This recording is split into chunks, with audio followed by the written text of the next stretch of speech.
आज के इस वीडियो में यहाँ पर देखिए हमें दो इक्वेशन दिया गया है।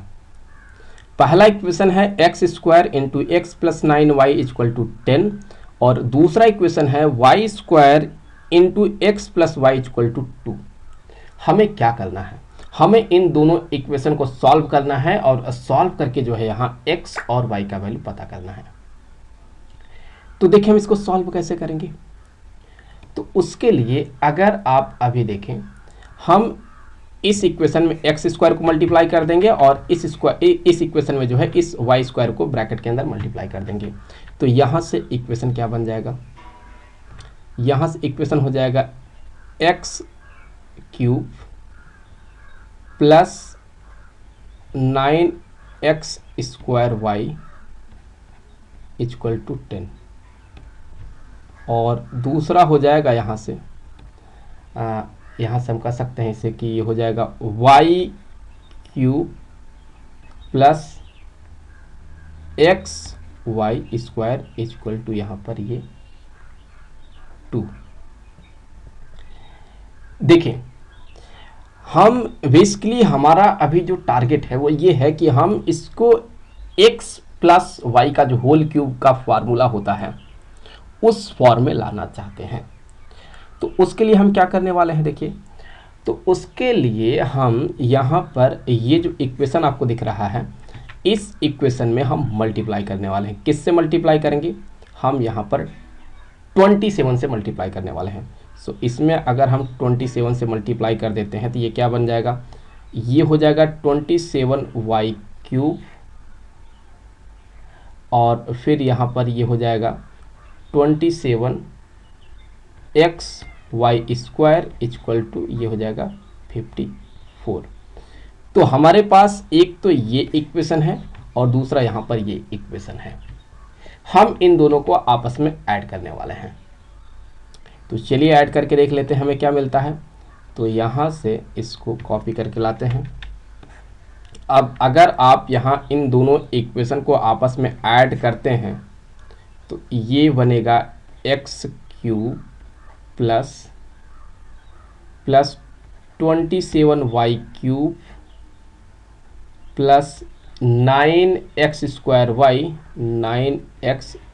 Y plus 27x y square equal to 54 के कर सकते हैं। तो यहीं से हम कर सकते हैं एक्स क्यूब प्लस, ये देखिएगा इसे हम लिख सकते हैं 3y का होल क्यूब प्लस यहाँ लिख सकते हैं 3x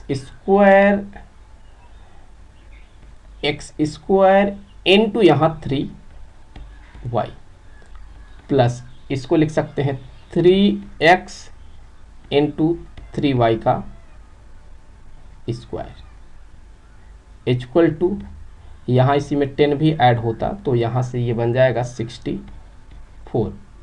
तो आप देख लें यहाँ ये जो है ये मतलब कि x प्लस वाई का होल क्यूब बन गया है। मेरा मतलब है कि y के जगह पर जो है आपको 3y लेना होगा बस। तो यहाँ से कह सकते हैं कि हो जाएगा x प्लस 3y का होल क्यूब इक्वल टू 64। तो x प्लस 3y का जो होल क्यूब होगा ये बराबर होगा 64 की जगह पर लिख सकते हैं आप 4 का क्यूब और दोनों साइड का अगर आप क्यूब रूट ले लें तो ये हो जाएगा x plus 3y equal to 4। तो फिर x यहाँ से हो जाएगा 4 माइनस 3y। तो ये एक बहुत ही इम्पोर्टेंट रिलेशन मिल गया है जो कि हम आगे यूज करने वाले हैं। सो इस इक्वेशन को हम आगे यूज करेंगे। तो अभी क्या करेंगे, अभी यहाँ पर जो इक्वेशन आपको 2 दिख रहा है ये वाला, ये इसमें हम x का वैल्यू ये पुट करने वाले हैं। सो अगर हम यहाँ पर वैल्यू डाल देते हैं तो क्या बनेगा, y क्यूब प्लस x के जगह पर आ जाएगा ये 4 minus 3y into y square equal to 2। तो फिर यहाँ से y cube plus 4y square minus 3y cube equal to 2। तो इसमें से घटा दें तो ये हो जाएगा माइनस में 2y cube plus 4y minus 2 equal to 0। अगर -2 से पूरे इक्वेशन को डिवाइड करते हैं तो y क्यूब माइनस यहाँ पर हो जाएगा ये यहाँ स्क्वायर है तो ये हो जाएगा माइनस में जो है 2y स्क्वायर, क्योंकि हम -2 से डिवाइड कर रहे हैं तो -2y स्क्वायर और ये +1 इक्वल टू 0। तो यहाँ एक क्यूबिक इक्वेशन मिला है हमें।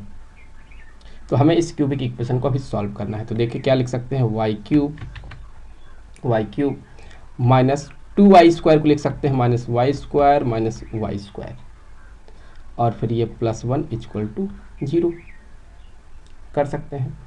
तो फिर इसमें देखें आपको y स्क्वायर कॉमन मिल जाएगा। तो y स्क्वायर को कर लिया हमने कॉमन आउट, तो यहाँ बचेगा y माइनस 1 को कॉमन आउट कर लें तो हो जाएगा ये y square minus 1 equal to 0।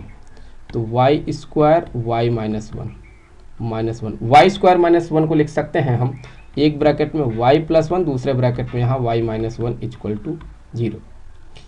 तो अभी y माइनस 1 को कॉमन आउट कर लेते हैं। तो यहाँ से हो जाएगा y माइनस 1 को कॉमन आउट कर लें तो ब्रैकेट में हो जाएगा y स्क्वायर और यहाँ पर जो है ये हो जाएगा मतलब कि माइनस y और -1 लिख सकते हैं हम।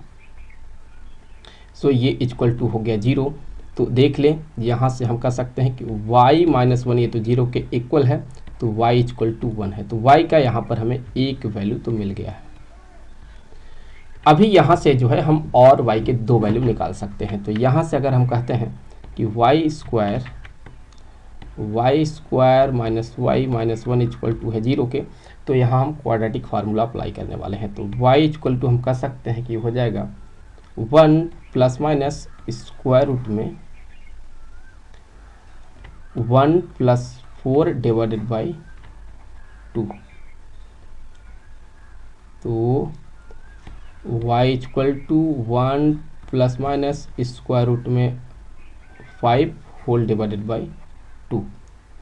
तो फिर यहाँ से y के दो और वैल्यू मिल गए हैं। तो कुल y के हमें 3 वैल्यू मिल रहे हैं, तो x के भी 3 वैल्यू मिलने चाहिए। तो चलिए 3 अलग अलग केस बना देते हैं। सो केस फर्स्ट में हम जो है x का वैल्यू क्या लेके चलेंगे, x का वैल्यू यहाँ पर हम 1 लेके चलेंगे। अब माफ कीजिएगा y का वैल्यू हम यहाँ पर 1 लेके चलेंगे। तो फिर x का वैल्यू क्या होगा, x का वैल्यू हम इस इक्वेशन से निकालेंगे जो कि है x equal to 4 minus 3y। तो यहाँ से x इक्वल टू हो जाएगा 4 माइनस 3 इंटू 1। तो x equal to 4 minus 3, so x equal to 1। तो देख ले यहाँ पर x का वैल्यू 1 है तो y का भी वैल्यू 1 है। दूसरे केस में क्या करेंगे हम, दूसरे केस में हम जो y का वैल्यू लेके चलेंगे वो यहाँ से 1 प्लस स्क्वायर रूट ऑफ 5/2, मतलब कि 1 plus square root of 5 whole divided by 2 लेंगे। तो फिर x का वैल्यू इस केस में क्या आएगा देख लेते हैं। तो यहाँ से x equal to 4 minus 3, y के जगह पर 1 प्लस स्क्वायर रूट में 5 होल डिवाइडेड बाई 2। तो x इक्वल टू 4 यहाँ मल्टीप्लाई कर दे तो -3 माइनस में 3 स्क्वायर रूट में 5 डिवाइडेड बाई 2। तो इससे आगे हम कह सकते हैं कि हो जाएगा x equal to 8 minus 3 square root में 5 होल डिवाइडेड बाई 2। तो x equal to 5 minus 3 square root में 5 होल डिवाइडेड बाई 2। तो x का यहाँ पर एक और वैल्यू मिला है। अभी एक और x का वैल्यू हम निकालेंगे। सो यहाँ से तीसरे केस में y का वैल्यू हम जो लेके चलेंगे वो होगा 1 माइनस स्क्वायर रूट में 5 डिवाइडेड बाई 2। तो फिर यहाँ से x क्या होगा, x इक्वल टू हम लिख सकते हैं 4 माइनस 3 और यहाँ x के जगह पर ये 1 माइनस स्क्वायर रूट में 5 होल डिवाइडेड बाई 2। तो सेम उसी लॉजिक से सॉल्व करेंगे तो आपको मिलेगा, ये हो जाएगा यहाँ से 8 माइनस 3 प्लस 3 स्क्वायर रूट में 5 डिवाइडेड बाई 2। तो x equal to 5 plus 3 square root में 5 डिवाइडेड बाई 2। तो इस तरह से जो है यहाँ हमने x का एक और वैल्यू पता किया। आई होप कि वीडियो आपके लिए काफ़ी हेल्पफुल रहा होगा। जल्द मिलेंगे आपसे अगले वीडियो में किसी दूसरे क्वेश्चन के साथ, तो तब तक के लिए खुश रहें। Good bye.